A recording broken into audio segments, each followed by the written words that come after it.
शास्त्री जी, आज एसडीएम कार्यालय पहुंचे हैं, क्या मैटर था जो हंसराज तीर्थ का आप यहाँ पर ज्ञापन देने पहुंचे हैं? मैं सबसे पहले तो पत्रकार बंधुओं को बहुत बहुत अभिनंदन धन्यवाद करता हूं। पिछले दिनों जो है आप लोगों ने एक बहुत अच्छी खबर दिखाई थी भी हंसराज तीर्थ की जो है दुर्दशा बहुत खराब हो चुकी है, बहुत जो है उसके हालात खराब हो चुके हैं। लोगों ने तो मेरे को फोन कर करके ये कहा कि भी आपके बारे में गलत लिख रहे हैं। मैंने कहा भी हमारे बारे में कोई गलत नहीं लिख रहे।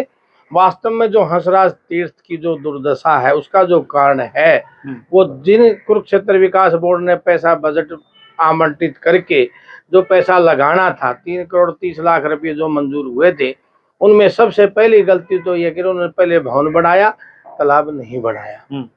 पहली गलती ये करी। उसके बाद चलो भवन बन गया, उसके बाद जो तीर्थ का बजट था उसको आज तक नहीं लगाया। हमने बार बार संपर्क किया तो बताया कि भी 24 से हमने जो है मंजूरी के लिए भेज रखा है। अब 24 से मंजूरी भेजने का अर्थ ये समझो कि अभी 25 का पूरा साल गया, तो जो बजट उस वक्त दिया था, हर चीज की महंगाई जो हो चुकी है, तो कल न फिर अधूरा तीर्थ रहेगा। तो इस प्रकार जो आप लोगों ने सफेदों के लिए जो जागृति पैदा करी और जो हमारे को सहयोग दिया, तो आज उसी के संदर्भ में हम सब इकट्ठा होकर के एक पूरा जो एक समाज इकट्ठा होकर के आज आया है कि भाई तीर्थ का जितना जल्दी हो विकास करवा जाए, जिसके लिए हमने एसडीएम साहब को ज्ञापन दिया है। और एसडीएम साहब ने भी तुरंत उस पर कार्रवाई करते हुए जो उनके अधीनस्थ जो अधिकारी हैं, जो संबंधित अधिकारी हैं, उनको जो सूचना दी है। और आप सबके सहयोग से उम्मीद करते हैं जितना जल्दी ये कार्य हमारा संपन्न हो जाएगा। 3.25 करोड़ रुपए की आपने बात की कि ग्रांट जो है अनाउंस की गई थी और उसमें से हाफ आ भी चुकी है। ये चूक कहाँ रही? जो पैसा घाट पे लगना चाहिए था वो बिल्डिंग में क्यों लगा? ऐसा जी, कारण क्या रहे? उसके अंदर जो एक सारा एक प्रस्तावित बजट था, इतने रुपए भवन पर लगने हैं, इतने तीर्थ में लगने। अब पहले और बाद का जो निर्णय है वो किस स्तर पर कहाँ निर्णय लिएगा, हमने आपत्ति दर्ज उस वक्त भी की थी, लेकिन वो विभाग की जो भी काम रहा या जो भी इसके पीछे कोई आदर्श ताकत रही होंगी, उन्होंने मतलब पहले भवन पर ही प्राथमिकता दी। और अभी मैंने एक प्रश्न उठाया था कि भी दिल्ली के अंदर अब धोड़ा कुआं ढूंढते हैं, लेकिन धोड़ा कुआं मिल नहीं रहा।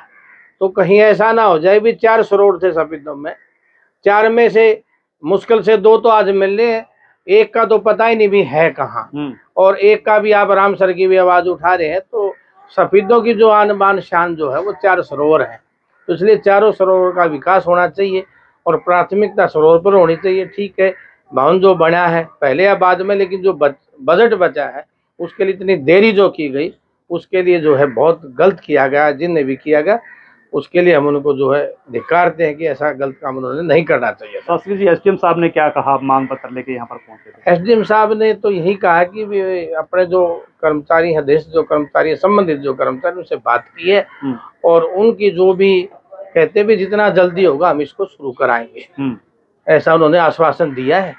तो हंसराज तीर्थ यानी सर्पदधी के नाम से भी जाना जाता है, आपकी क्या प्रमुखता रहेगी कि ग्रांट जल्द से जल्द आ जाए? तो उसके पहले दिन आप क्या करने वाले हैं? हम तो ये है कि सबसे पहले जो आप सबका पूरे समाज का जो समाज को बुला करके जब वो लगाएंगे तो एक खुशी की लहर रहेगी, सनातन की जय होगी कि भी हंसराज तीर्थ का विकास होने जा रहा है। और जितना जल्दी विकास हो ताकि लोग तालाब आ जाए, तो तालाब में जो नहाने की जो परंपरा रही है, तो आस्तिक लोग जो है, श्रद्धालु लोग अपना स्नान की परंपरा शुरू करके पूजा अर्चना शुरू करें जी। जब तालाब नहीं होगा तो पूजा अर्चना कहाँ से होगी जी? इसका ऐतिहासिक विवरण क्या है सर, हंसराज तीर्थ की अगर हम बात करें?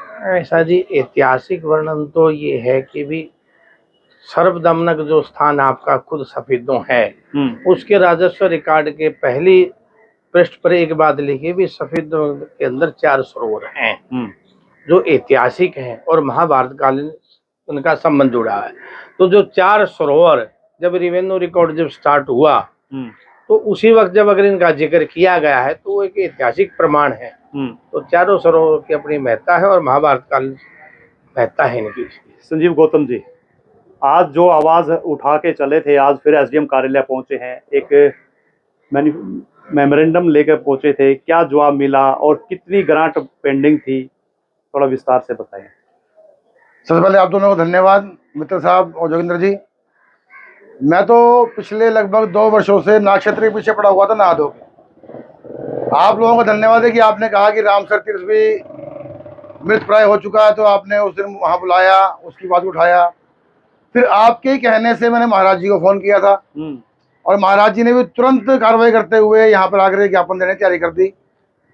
तो हंसराज तीर्थ, उधर आपका नूरसर तीर्थ और ये रामसर और नागक्षेत्र, इन चारों के बीच में जो बसता है वही सफीदों है, ऐसा शास्त्रों में बताया जाता है। ये मंडी वगैरह इधर जो विकास हो सब बाद में हुआ है राजा जी के टाइम में, तो उसकी पुरानी पहचान जिंदा हो जाए, यही एक प्रयास है। और जो आपने कहा कि जो ग्रांट आई थी, बहुत अच्छा कहा, टीसी गर्ग जी ने उठाया था मुद्दा ये, वो आज स्वर्ग में हैं, हम यहाँ पर हैं, उनकी आवाज़ को भी बुलंद कर रहे हैं। 3.25 करोड़ रुपये करीब उन्होंने पास करवाया था, लेकिन उस वक्त जो अधिकारी थे उन्होंने गलती इतनी की थी कि पहले तीर्थ नहीं बनवाया, पहले बिल्डिंग बनवा दी। महाराज जी ने उस वक्त भी आपत्ति दर्ज कराई थी कि पहले तीर्थ बनाओ, कहते नहीं महाराज जी पहले ये बनवा लो फिर ये बन जाएगा, और उसमें बहुत डिले हो गया। लेकिन आज बड़ा अच्छा लगा, एसडीएम साहब ने तुरंत पीडब्ल्यूडी में और केडीबी में संपर्क किया हमारे सामने ही।